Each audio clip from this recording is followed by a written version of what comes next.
À notre époque actuelle, nous assistons à une évolution dans le domaine du nettoyage et des produits de nettoyage en général. On trouve des produits pour nettoyer tout type de saleté et sur tout type de vêtements, même s'il s'agit des taches d'encre. On trouve des poudres pour les taches noires, d'autres pour des taches colorées, d'autres uniquement pour les vêtements blancs, etc., etc. Mais quand vous enlevez votre chemise le matin pour la trouver très propre, même si elle était très sale il y a 2 jours, est-ce que vous vous demandiez comment les gens nettoyaient-ils leurs vêtements dans le passé?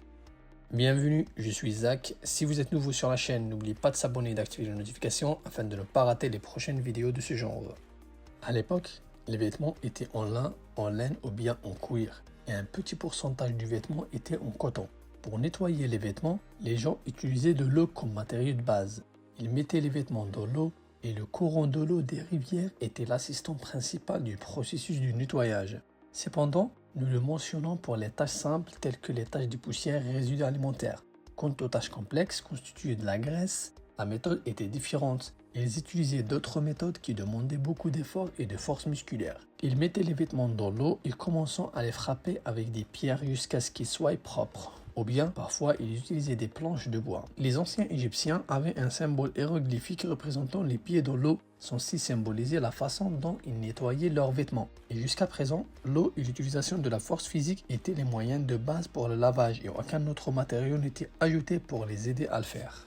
Mais au fil du temps, les gens ont commencé à réfléchir à qu'est-ce que nous pouvons ajouter aux vêtements pendant le lavage pour faciliter le processus de nettoyage et réduire l'effort physique. Ce qui est étrange dans tout cela, c'est qu'à l'époque où les gens cherchaient une solution, ils avaient déjà du savon pour se laver les mains. Les chercheurs ont conclu que les Babyloniens en l'année 800 avant Jésus avaient une substance semblable à du savon qu'ils mettaient dans leurs récipients en poterie et que les anciens Égyptiens mélangeaient également du sel avec de la graisse pour fabriquer une substance semblable à du savon. Mais cette substance était utilisée pour hydrater le corps, les mains, stériliser les plaies ou bien comme un médicament. Les anciens Égyptiens avaient la plupart de leurs vêtements en lin et le lin est blanc et se salait très rapidement. En réfléchissant à une solution à cette saleté, il disait pourquoi nous ne cherchions pas une substance à mettre sur le lin pour augmenter sa blancheur, comme la fleur bleue qu'on pose aujourd'hui sur le linge blanc pour le blanchir davantage.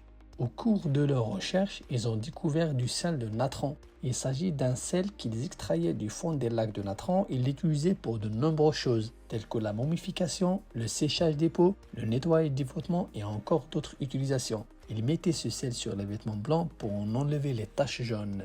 Les Romains, quant à eux, utilisaient une méthode différente. Ils plaçaient les vêtements dans de grands bassins d'eau et ajoutaient de l'urine animale ou même de l'urine humaine. Car l'urine contient un pourcentage élevé d'ammoniac et l'ammoniac aide pour blanchir les vêtements blancs. Les Chinois de leur côté, ils l'utilisaient pour le nettoyage des cendres résultant de la combustion du bois et des plantes, car les cendres contiennent des grandes quantités d'hydroxyde de potassium et de carbonate de sodium qui ont de grandes propriétés désinfectantes. Dans d'autres régions, ils préparaient le pancréas du porc, le brouillaient, le séchaient et l'utilisaient pour le nettoyage, ainsi que des dizaines de plantes utilisées par divers peuples, comme les grains de marron d'Inde, la saponaire, les feuilles de lierre, etc., etc. Toutes ces plantes contenaient de la saponine qui réduit la tension superficielle de l'eau et produit de la mousse, facilitant ainsi le nettoyage.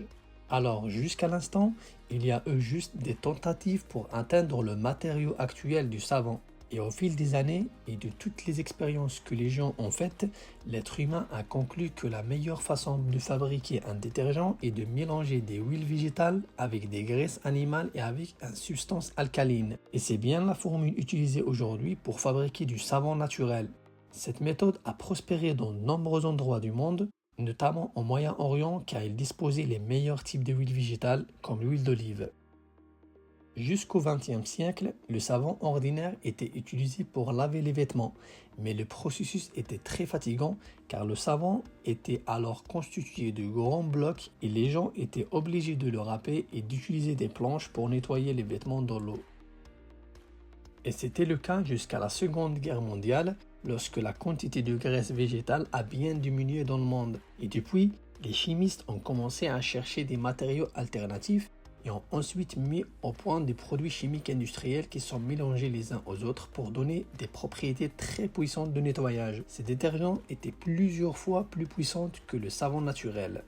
Par conséquent, ces détergents se sont partagés rapidement dans le monde et se sont développés au fil du temps pour atteindre le stade que nous connaissons aujourd'hui après un très long voyage parcouru par l'humanité. Si vous êtes toujours là, je vous remercie de votre visionnage et je vous rappelle de s'abonner à la chaîne pour nous suivre de près et ne pas rater nos prochaines vidéos. Au revoir.